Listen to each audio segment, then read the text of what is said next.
Welcome to Insight, International Education News and Insights by Canam. In today's episode, we're answering a question international students ask all the time. Do you really need a co-op program to land a job in Canada? And in today's fast-changing job market, how can international students future-proof their careers? To gain expert insights, we spoke with Vineet Bajaj, Deputy Director, South Asia, at Algonquin College, a distinguished panelist at Canam's 4th Canadian Universities and Colleges Conclave, who has first-hand experience with international student life. Stick around, because his advice could completely change how you look at co-ops, careers, and studying in Canada. Co-op programs, are they the golden ticket? Co-op offers short-term, paid work placements during your program of study. And yes, they can definitely help you get industry exposure, build your professional network, sometimes even land a full-time job after graduation. But here's what Vineet wants students to understand: co-op isn't the only way to be job-ready. Skills are your superpower. What about the future of jobs? Here's something that may surprise you. The World Economic Forum predicts that by 2030, 92 million jobs will disappear, but 170 million new ones will be created. That's a net gain of 78 million jobs. The big picture: sustainable growth for international students. There's been a lot of confusion lately around changing visa policies and reduced intake numbers. But as Vineet puts it, it's a shift toward sustainable growth. Students who arrive in Canada now will find more focused learning opportunities, less overcrowding, better access to jobs, and a higher quality of life. Let's hear directly from Vineet Bajaj, someone who's been both an international student and a global education leader. One, how can students prepare themselves for roles in the industry, in services, in manufacturing, etc., while studying in Canada? Should they focus on co-op-based programs? What's your message to them?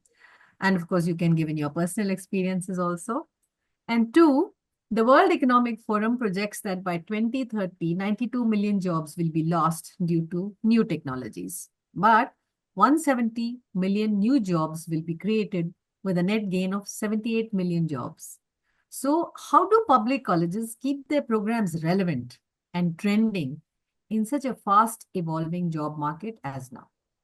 So to the question now, look, it's very important for the students first and foremost, and this is coming from the heart of an international student, that you've spent a lot of money to get to Canada and to accomplish your goal of studying abroad. So it is important, and this goes as a blanket approach to all the programs, not just the practical ones or the industry-based programs or the skill-based programs. It is very important to pay attention. Funding that actually goes into upgrading our labs and the facilities at every college, as I know.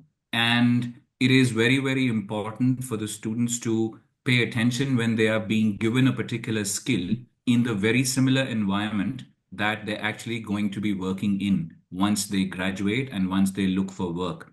It is actually to benefit the student that the government is moving more towards occupation-based, point system, or giving sort of more focus to occupation-based. Why? Because not only do they want the student to be job ready, they want the job to be ready for the student as well. To the second point, Ganga, I think there is a net gain for the student, because I've read a similar article as well, that because of the new technology, if jobs are expected to be cut down, then this also has another cyclic effect, and that is that this will create more jobs as well. And in terms of co-op, I get asked this question many a times, that is it only good to take a co-op program? I think that mindset still needs to be taken out of a lot of students. Yes, co-op is a benefit, a 2-month benefit or a 3-month benefit. And yes, you would have sort of an advantage because you would get industry experience while you are studying. And there are chances, if you really do well, your co-op employer, or should I say that temporary company that you'd be working with, may ask you that when are you finishing your program at your school? And once you finish, why don't you just come and join us? Because as we all know, it's usually hardest to get your first break. So that's half your job done, that if you've done well in your co-op, you would get your first chance slightly easier than others. But it doesn't mean that programs that don't come with a co-op or some programs have two versions, one with co-op, one without co-op. So it doesn't mean that without co-op is not a program or not something, or it's something substandard. It's not. If you pay attention in the class, if you pay attention in the school,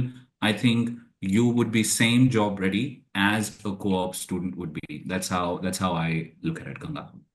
Still deciding whether co-op is right for you? Wondering how to choose a career-focused program in Canada? That's where Team Canam comes in. From finding the right course to helping you understand the job market and visa process, our counselors are here to support your journey, every step of the way. Start planning your future in Canada with confidence. Reach your nearest Canam branch today. And don't forget to like, share, and subscribe for more global education insights right here on Inside by Canam.